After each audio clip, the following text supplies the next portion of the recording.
Hello guys! Kamusta? Well, sana okay lang kayo. Bale, sa bidyong ito tuturuan ko kayo kung paano bumili, mag-top up or mag-recharge ng CP or COD points para sa inyong Call of Duty Mobile Garena account, at ang gagamitin nating pambayad ay ang regular load sa ating SIM card na Smart, Talk and Text, Sun at D2 SIM card.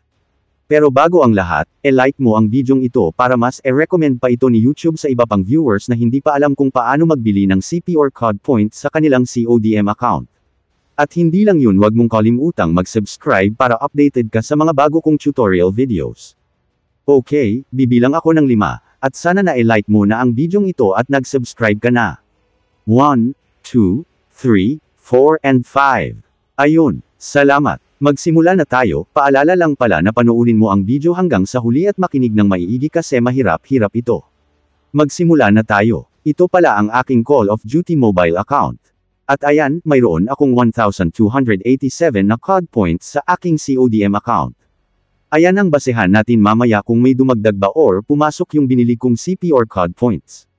Ngayon, home nyo lang ang phone nyo. Tapos, kung ang phone nyo ay Android, punta kayo sa Google or Chrome, at kung iOS naman ay sa Safari. Sa akin, sa Google na lang ako kasi karamihan sa inyo ay Google ang ginagamit. After nyo maklik ang Google, click ang search bar tapos search lang ang Codeshop CODM. At matik na dadalhin kayo niyan sa site ng Codeshop CODM. Kapag ganyan na ang lumabas, una sa lahat, pumili ka muna ng halaga or amount ng Garena shells na bibilhin mo. Paalala, na ang Garena shells ay hindi pa ito yung tinatawag nating CP or COD points, ang Garena shells ay gagamitin nating pamalit mamaya para sa CP or COD points, kaya panoorin mo ang video hanggang sa huli. Bale ito ang larawan ng halaga ng Garena shells na mabibili mo at ang katumbas nitong CP or COD points na papasok sa ating account. Dito nga ay ang 10 Garena shells ay nagkakatumbas ng 20 na CP or COD points.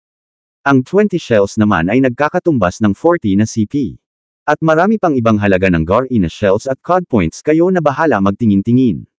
So dahil nga tutorial lang naman ito ay bibili ako ng 10 Garena shells lamang at nagkakahalaga ito ng 20 CP or COD points.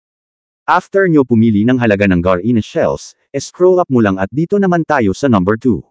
Select payment method. Dito nga ay may pagpipilian tayo. It's either D2 SIM card, Talk and Text, Smart at Sun SIM card. Ang 10 shells nga kapag dito, SIM card ang gamit mo ay babayaran mo lang ito ng 12 pesos na regular load sa inyong SIM card na dito. At kapag ang gagamitin mo naman ay Sun, Smart at Talk and Text na SIM card, ang 10 Garena shells ay nagkakahalaga ng 15 pesos na regular load. At dahil dito SIM card nga ang gagamitin ko ay, di ito ang i-click ko, pero kung Smart, Talk and Text at Sun ang gagamitin mo, ay iyon din ang i-click mo. Pero bago ang lahat siguraduhin mo munang may regular load balance ang iyong SIM card, pero kung wala pa, magpo-load ka muna sa tindahan, at sabihin mo po-load ng regular load, kasi ang regular load ang gagamitin mong pambayad sa bibilhin mong Garena shells. So bale ito yung SIM card ko na dito, at mayroon nga akong 34 na regular load at sapat na iyan pambili ng 10 Garena shells na nagkakatumbas ng 20 na CP or COD points.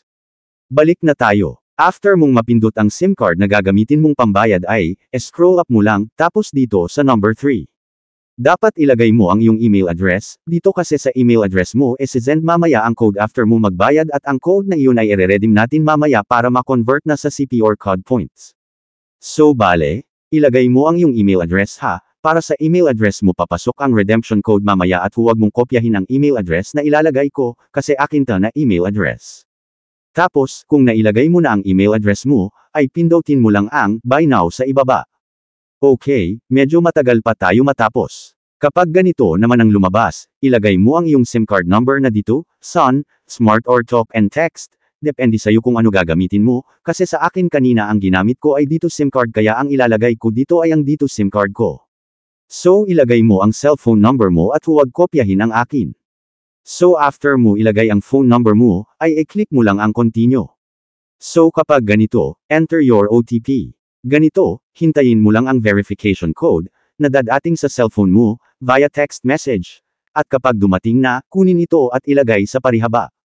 Kapag okay na, nailagay na ang mga numero ay i-click mo lang ang continue. At ayan na successful na ang pagbili natin ng Garena shells, but wait hindi pa tayo tapos. Naalala nyo kanina ang email mo, na inilagay mo, home mo ulit ang phone mo, At punta ka sa Gmail at doon mo yan makikita. E-open ang Gmail, tapos hanapin mo ang pinakabagong email na natanggap mo, na may nakasulat na, no reply, thank you for your order. Then e-click lang ito. Kapag ganyan na ang lumabas, scroll up lang ito. Nakikita mo ang color white na yan, tingnan yung mabuti ang gagawin ko, mayroong mga numeros sa loob ng parihabang color white, copy natin iyan. Tandaan na ang mga numbers lang ang copy mo at huwag isama ang mga may letra. Tingnan mo kung anong ginagawa ko at sundin. Ayan kapag okay na, na-copy mo na ang mga numbers na iyan, ay click mo ang naka-highlight na link sa ilalim, na color blue, kasi dyan natin e-paste, at ere-redeem ang mga numbers, na kinapi natin. E-click lang ito at matik dadalhin na tayo niyan sa shop.garina.ph. So ayan, andito na tayo. Next, e-click mo na ang logo ng Call of Duty Mobile Garina. Tapos sa number 1, kapag naglo-login ka gamit ang Garina sa CODM account mo, e-click ang Garina. At kapag through Facebook naman ay ang Facebook ang e-click mo, sa akin kasi sa Facebook ako naglo-login, kaya Facebook din ang e-click ko. Pagkatapos mo mag-login, may lalabas dyan na pangalan ng account mo sa CODM, sa akin kasi Vakunawa, ang name ng account ko kaya Vakunawa din ang lumabas. Dito sa number 2, e-click ang redeem. After mo maklik ang redeem, e-click nyo ang mahabang box na iyan, at naalala nyo kanina ang kinapi nating mga numero mula sa ating email ay dito natin yun e-paste. Kapag na-paste mo na ay e-click lang ang redeem. Ayan, finally, na-redeem na natin. Next na gagawin ay e-close na lahat ng apps. Pero kung hindi mo pa na-like ang bidyong ito at nag-subscribe, gawin mo na ngayon. Ngayon, i-restart ang CODM account mo para ma-make sure na pumasok na ang binili mong CP or COD points. At ayan na nga kanina ay, 1,287 CP or COD points na mayroon ako at ngayon ay naging 1,307 COD points na nga ito. Patunay na pumasok na ang binili kong CP. So kung nakatulong sa iyo ang bidyong ito, naku e-like mo na at mag-subscribe ka na rin. So ayan lang, maraming salamat.